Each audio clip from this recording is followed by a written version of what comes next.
m'appelle Patrice Poliquin et je suis administrateur pour la Chambre de commerce et de l'industrie Rimouski-Neigette. Nous sommes fiers de vous présenter des capsules vidéo en lien avec la campagne électorale provinciale 2022.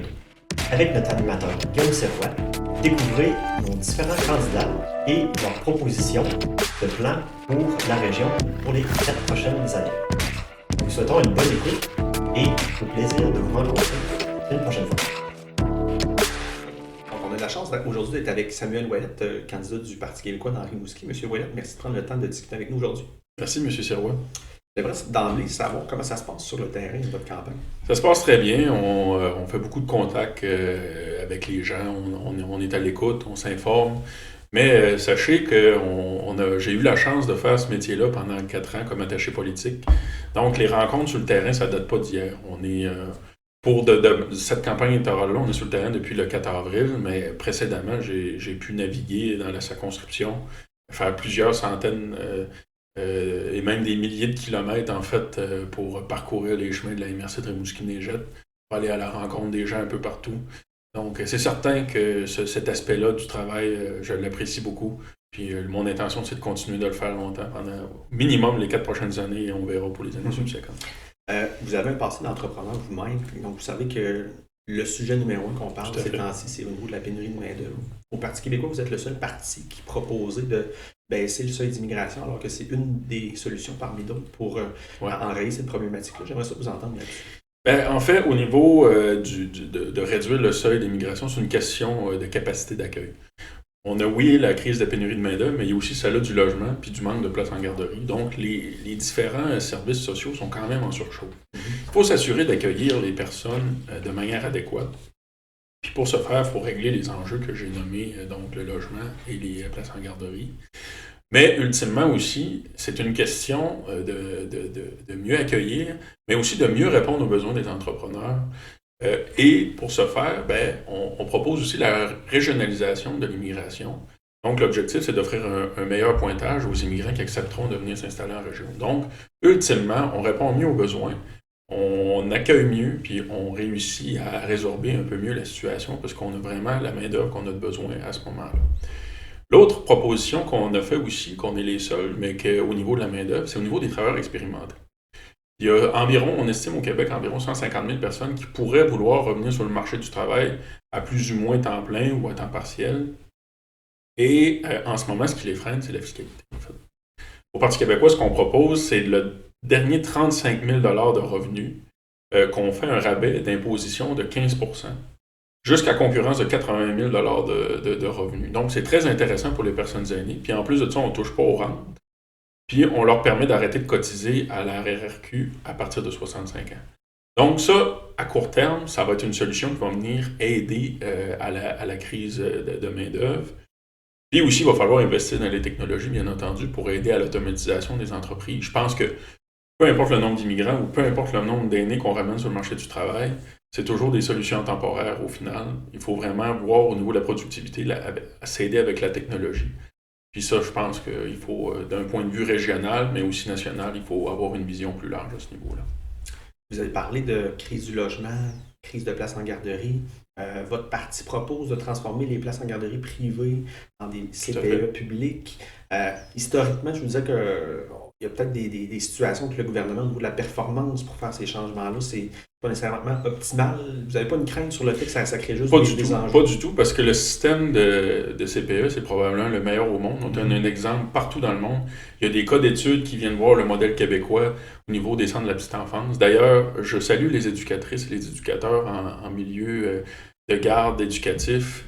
Il faut valoriser leur profession, puis il faut s'assurer que ces gens-là reçoivent les conditions nécessaires, parce que c'est les formateurs de l'avenir du Québec. Les tout-petits sont notre avenir commun. Il faut aider ces personnes-là à nous aider finalement. Moi, je crois beaucoup au réseau des CPE. Puis même, je crois que le réseau des CPE, on peut aller encore plus loin. S'il y a quelque chose qui fonctionne bien au Québec, c'est ce modèle-là. C'est un modèle qui est en adéquation avec la communauté. Les conseils d'administration sont des gens locaux qui s'en occupent par installation. Moi, je pense que ce modèle-là, c'est une excellente idée. Puis il faut aussi dire, un enfant, une place en CPE, mais on garde aussi le modèle de garde en milieu familial qui peut correspondre aux besoins de d'autres enfants. L'objectif, c'est vraiment qu'on standardise, en fait, le niveau éducationnel de la petite enfance jusqu'à l'université. Comme à la maternelle ou au primaire, une place garantie pour un enfant, ben on veut faire pareil au niveau de la petite enfance. Excellent. Vous savez, la Chambre de commerce, on est beaucoup dans la concertation. Il y a la table régionale des organismes communautaires du Bas-Saint-Laurent qui nous a approchés pour poser des questions aux candidats. Les organismes communautaires ont beaucoup de problématiques de financement, puis d'année en année, sont toujours à se questionner. Est-ce qu'on est capable de se financer cette année? Avez-vous une solution permanente à ce problème-là au niveau du Parti québécois? Bien, premièrement, c'est de reconnaître que le milieu communautaire permet à l'État de fonctionner de manière plus efficace. Mais ça ne veut pas dire qu'il faut voir le milieu communautaire comme une manière économique de régler des enjeux. Il faut donner... On parlait de valoriser la profession, mais je pense qu'en ce moment, au Québec, on a des enjeux beaucoup à ce niveau-là, que ce soit pour les infirmières, que ce soit dans le milieu communautaire ou le milieu de garde éducatif. Il faut s'assurer que ces gens-là reçoivent un traitement financier intéressant. J'avais une discussion avec une dame qui s'occupe d'un organisme communautaire à Rimouski, puis elle me disait que les personnes que l'organisme aidait, des fois gagnaient plus cher en allant travailler pour un service de restauration rapide que pour leurs employés qui donnaient un coup de main finalement. Ça, c'est un grave problème, parce qu'on ne peut pas se permettre que ces personnes-là qui aident d'autres gens d'être proches du seuil de la pauvreté. Ça ne fait aucun sens. Donc, c'est certain qu'on va travailler pour donner des conditions intéressantes aux travailleurs du milieu communautaire. Puis on va aussi s'assurer que le milieu soit bien supporté puis que leur mission soit bien financée finalement. Vous vous doutiez sûrement qu'on allait parler de l'autoroute 20. Oui. Donc, on a des députés du Parti québécois à Rimouski depuis 1994. Ouais. Malgré ça, dans le fond, les avancées au niveau de l'autoroute 20 se tardent à se faire sentir. En quoi Samuel Ouellette, député du Parti québécois, pourrait acheminer ce dossier-là? Bien, je pense qu'en fait, l'autoroute 20 a quand même réussi à cheminer sur certains de ses tronçons au fil des dernières années, il ne faut pas l'oublier. Le tronçon que vous parlez, en fait, c'est une décision du gouvernement libéral, puis le gouvernement caquiste a décidé à la dernière minute de le réintroduire au PQI. On a perdu 4 ans, en fait, d'attendre que ça aurait pu être fait au début du mandat, puis qu'on aurait pu déjà débuter les études et tout. Bon, maintenant que ça c'est dit, regardons vers l'avenir, puis il faut travailler justement à la concertation, parce que je pense que c'est là, en fait, que l'enjeu est. C'est au niveau d'une autoroute qui répond aux enjeux environnementaux d'aujourd'hui. Parce que il faut passer par les consultations environnementales, les consultations publiques, puis il faut s'assurer que le projet corresponde aux besoins de la communauté. C'est certain qu'il faut faire avancer le dossier pour une question de sécurité publique, une question économique. Puis comme député de Rimouski, c'est certain qu'on va s'assurer que les critères mentionnés précédemment soient respectés, puis qu'on avance dans le sens qu'on doit faire, c'est de finaliser cette autoroute qui est inachevée finalement. Puis c'est un cas unique au monde, en fait, une autoroute en 2 sections. Donc je pense qu'il faut avancer. Puis du point de vue environnemental, c'est certain qu'il va falloir réfléchir à une compensation environnementale. Puis je pense qu'on est capable de le faire de manière intelligente et efficace. Parlons justement d'environnement. Je pense que la nature, il n'y a pas une semaine qui se passe sans qu'elle nous rappelle... Un déluge, des tempêtes. Donc en quoi...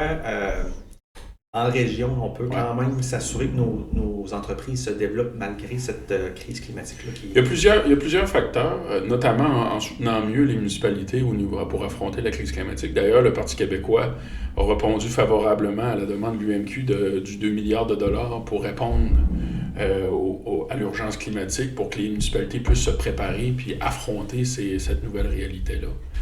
Mais c'est aussi comme ici, localement, c'est de commencer, au lieu de toujours attendre après les gouvernements, c'est d'avoir une vision locale, que j'appelle. Donc, avoir une vision qui est globale, mais en agissant localement. Donc, aider les entrepreneurs à pouvoir convertir certaines de leurs activités vers des énergies moins polluantes, par exemple. Ou encore en donnant de l'information, de sensibiliser les gens le plus possible au niveau de la crise climatique, puis aussi en prenant des actions concrètes comme député pour donner l'exemple. Vous voyez, ma campagne, en ce moment, on a décidé plutôt de la rendre carboneutre. Donc, on a certifié avec Carboneutre Québec la campagne. Donc, tous les pancartes, le véhicule est électrique à 100%, les ordinateurs, les cellulaires, l'essence des bénévoles qui est utilisée à certaines occasions, on a compensé ces choses-là pour être certain que l'impact environnemental de notre campagne électorale soit neutre, n'ait pas d'impact sur les changements climatiques. On peut aussi dire qu'il y en a qui parlent, il y en a d'autres qui agissent. Nous, on a décidé d'agir. Monsieur Ouellet, j'aimerais vous entendre sur l'économie bleue, parce que c'est quand même une force de notre région, l'aspect maritime. J'aimerais vous entendre là-dessus. À Rimouski, puis dans les alentours avec Rimouski-Neigette, on a une chance, c'est d'avoir une expertise par l'UQAR, par les différents partenaires qui gravitent autour de l'économie bleue. Pensons au Novarium, par exemple, qui est un accélérateur extraordinaire pour les différentes entreprises qui travaillent en innovation. Puis même, éventuellement, on peut penser qu'il va y avoir une zone d'innovation maritime à Rimouski.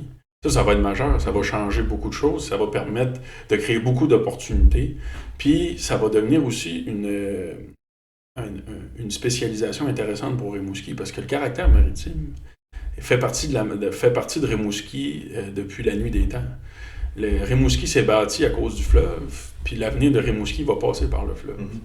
Donc, il faut absolument qu'on travaille tout et chacun pour que cette filière-là soit le plus mis possible d'avant. Puis il faut aussi s'assurer qu'on ait les outils nécessaires pour pouvoir avancer plus vite. Puis je pense qu'on est sur la bonne voie. Puis comme député de Rimouski, c'est bien entendu que je vais me faire un plaisir et un honneur de collaborer pour pouvoir faire avancer le plus rapidement possible ce dossier-là. Vous avez parlé tantôt, vous avez fait plusieurs kilomètres pour sillonner tout le territoire de notre belle MRC. Là. Selon vous, c'est quoi la plus grande force de notre région? Moi, je te dirais que c'est la créativité des gens de Rimouski-Neigette qui m'impressionne le plus. On a des projets extraordinaires, que ce soit dans l'agroalimentaire. Pensons à des grandes entreprises de fabrication qu'on a dans notre quartier industriel à Rimouski, à Saint-Narcisse, à Saint-Fabien, dans les milieux. Tout récemment, je visitais Multicède à Esprit-Saint, qui est une usine de bardeaux de cèdre. Mais ils font pas juste ça, ils sont en train d'innover pour créer des besoins, ils sont en train de créer des initiatives qui vont permettre de répondre à un nouveau marché. Puis tout ça est fait en région. C'est 45 emplois dans un milieu rural d'une municipalité qui compte plus ou moins 230 à 300 habitants. C'est quand même majeur. La plus grande force entrepreneuriale, puis d'ailleurs Rimouski, il faut se le rappeler, c'est la ville entrepreneuriale qui a été nommée à la grandeur du Canada, et même au Québec, on se classe toujours bien. Puis notre fonds local d'investissement, c'est le meilleur au Québec. Donc il y a une grande culture entrepreneuriale dans Rimouski. Puis ça me rend très fier, parce que j'ai la chance d'être un gars de Saint-Anne-Lès. Je suis né ici.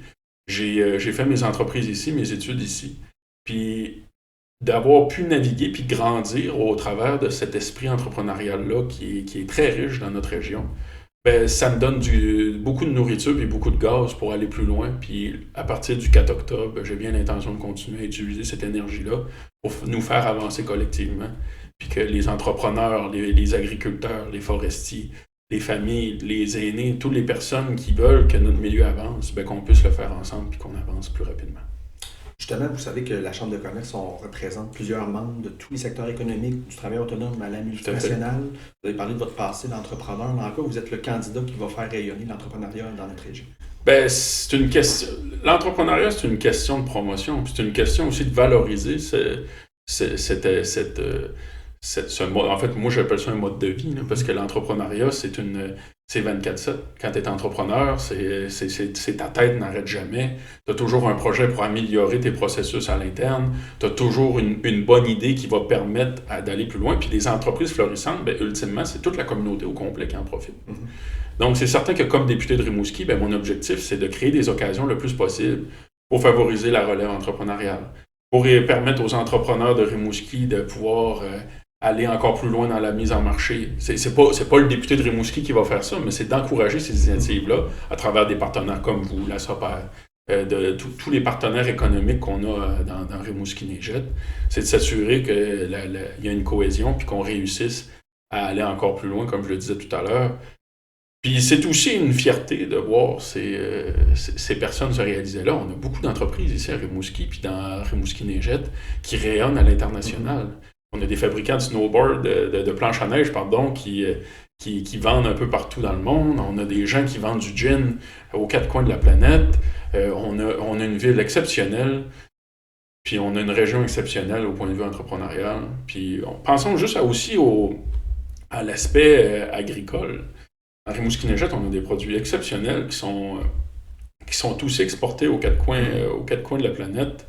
Moi, je pense qu'on a une très belle base au niveau du caractère entrepreneurial, puis on est capable d'aller encore plus loin, puis j'ai envie de faire partie de la solution.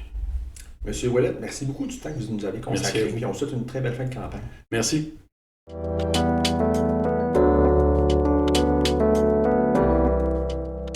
Merci d'avoir écouté nos capsules où les différents candidats ont pu répondre à des questions importantes pour l'avenir de notre région. Nous vous invitons à aller visionner les autres entrevues en ligne sur la chaîne YouTube et la page Facebook de la Chambre de commerce et de l'Industrie Rimouski-Neigette, de même que sur les différentes plateformes du Journal Le Soir. N'oubliez pas d'aller exercer votre droit de vote le 3 octobre prochain et à bientôt.